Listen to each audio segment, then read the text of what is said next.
Hello, listeners. Welcome to Crack the Wellness Code podcast, a space where we discuss all things health and wellness. This podcast aims to educate, inspire, empower, and impact, thereby leaving you feeling uplifted. Happy listening. Question is it safe? Is it safe to take human beings in a medically supervised setting, put them on a long-term water-only fast? So in order to answer that question, we did a study. And we took, the study ended up being, is fasting safe? A chart review of adverse events. And we published this 2018, looked at 1,100 patients that had undergone water-only fasting. The conclusions were that the majority of adverse events were mild to moderate. They were predictable, expected during fasting, that there was a correlation between aging and adverse events, but not severity, which was really the first time it was shown that older individuals, in other words, older than 65, could safely fast. And the conclusion was that the protocol that we're using at the True North Health Center was, in fact, safe. This publication is this first safety study on fasting. It's really opened up the use of fasting for anybody that needs to get through an IRB. The real question then is, okay, it's safe and it seems to work. How does it work? What's really going on? What are mechanisms that are occurring in this ancient practice? Well, one obviously is weight loss. Weight loss is a pound a day, and what we're shown now, as I previously showed on the slides, the majority of this weight actually is in fact fat and visceral fat. And we also notice there's a natriuretic effect in fasting, the selective elimination of sodium. This is a very powerful effect, much more powerful than what we find with, say, diuretics or hydrochlorothiazide and the like. You get a powerful diuretic effect, which drops the blood volume, which drops the blood pressure, allows non-healing wounds to heal, impacts symptoms of congestive heart failure, etc. The traditional justification of fasting was the idea of detoxification, the idea that people are toxic, that they have accumulated metabolic products inside their cells, things like PCB and dioxin and pesticides and residues. We know, in fact, that this is, in fact, true because you can take a fat biopsy and break it down and find several hundred of these chemicals in various concentrations in people. And during fasting, these materials are rapidly mobilized and processed and eliminated, reducing total body loads during fasting, both of exogenous and endogenous toxins. Endogenous toxins being substances that, although may be detrimental, aren't traditionally toxic. They may be cholesterol or fatty materials that are normal materials but accumulated in abnormal quantity or in the wrong place, as occurs with visceral fat. Enzymes are induced during fasting both for macronutrient mobilization, things like gluconeogenesis, glycolysis, lipolysis. These are all induced during fasting, and they persist, it turns out, after fasting. So you are more efficient not only during fasting, but after fasting at mobilizing glycogen stores, fat stores, as well as gluconeogenesis in terms of protein mobilization.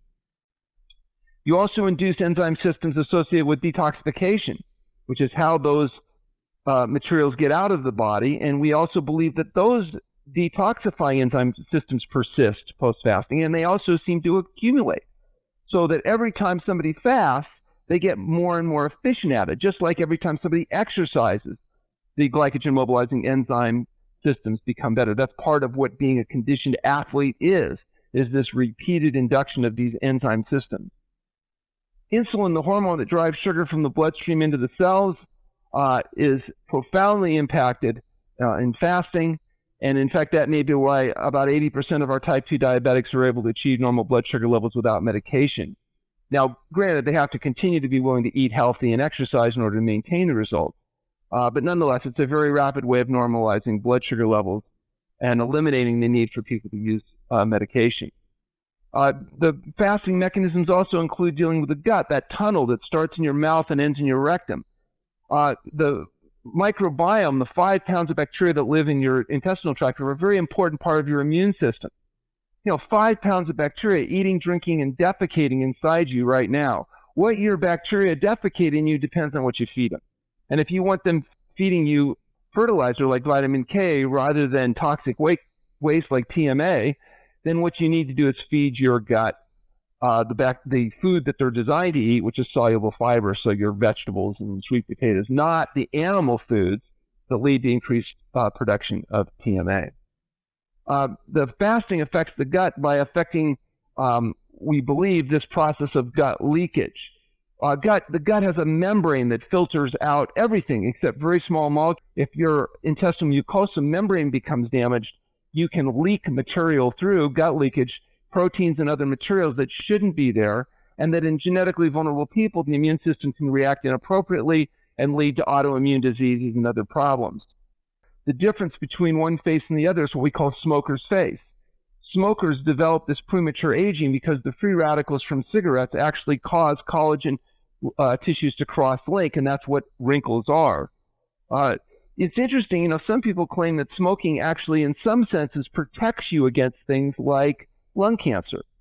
And technically, that's true. 80% of patients that smoke don't get lung cancer. But it's because they die of heart disease before they live long enough to grow their tumors. Because in addition to causing lung cancer, smoking causes the enamel lining of the vessels to be damaged, leading to heart attacks and strokes. So I guess theoretically, if people made smoking even more dangerous, maybe we could advertise it as cancer safe. I don't know. Fasting also normalizes the autonomic nervous system that balances the things you don't think about. Fasting also has a powerful psychospiritual effect. It's interesting, with all the different religions in the world, the Jews, the Jains, the Hindus, the Muslims, the Christians, even though they don't agree on many things, the one thing they do have in common is a tradition of fasting. This is an ancient practice that's recognized in most all of these traditional religions. And I think it's because it changes the way you feel and think about yourself and the world around you. Fasting enhances the immune system. It doesn't suppress the immune system. And in fact, this concept of autophagy, the idea of the body getting rid of cancer cells and getting rid of other unwanted debris, yielded a gentleman 2 years ago the Nobel Prize for his work on autophagy. And autophagy appears to be profoundly affected by fasting. Fasting also affects taste adaptation. Good foods don't taste good to people when they've been used to eating greasy, fatty, slimy, dead, decaying flesh, highly processed, salty, sugary, fatty-induced foods. They become addicted to the artificial stimulation of dopamine in their brain from what we call the pleasure trap. And as a consequence, to get people to eat whole natural foods is undesirable. It takes a month on a low-sodium diet and maybe 3 months on a low-fat diet to really make that adaptation. But that adaptation can happen much more quickly with fasting. So that the end of fasting, good foods actually can begin to taste good, and therefore improving dietary compliance. We did a study on this adaptive stage. We were able to quantify minimum detection thresholds to salt, sweet foods, fatty foods, and what we were able to demonstrate was that there was a decreased liking of salty, fatty, and sweet fatty foods as a result of fasting. People actually have a change, a measurable change in their taste perception. That wraps up today's edition of Crack the Wellness Code podcast. If you want to know more about this episode and many such archive pleasures, then make sure you download our CWC Kushi app, available both in app and Play Store. Thank you for listening.